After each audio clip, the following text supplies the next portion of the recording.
ബൈബിളിലെ രണ്ട് ദുഃഖ കഥാപാത്രങ്ങളാണ് ലോത്തിന്റെ ഭാര്യയും പിന്നെ ഏസാവും.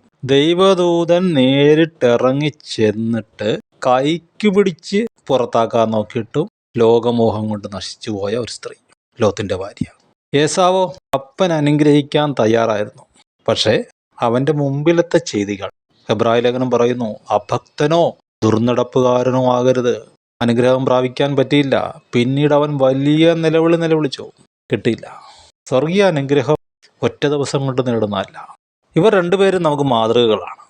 എന്താണ്? ഒന്ന്, ഒറ്റ ദിവസം കൊണ്ടല്ല ഒരു മനുഷ്യൻ വീഴുന്നത് എന്ന് തിരിച്ചറിയുക. ലോകത്തോടുള്ള ഇമ്പം ആ സ്ത്രീക്കുണ്ടായിരുന്നു. അതുകൊണ്ട് ദൈവദൂതൻ ഇറങ്ങിയിട്ട് അവർക്ക് രക്ഷപ്പെടാൻ പറ്റിയില്ല. തൻ്റെ പാസ്റ്റ് ടെൻസിൽ ദുർനടപ്പുകാരനായി അഭക്തനായി ജീവിച്ചു.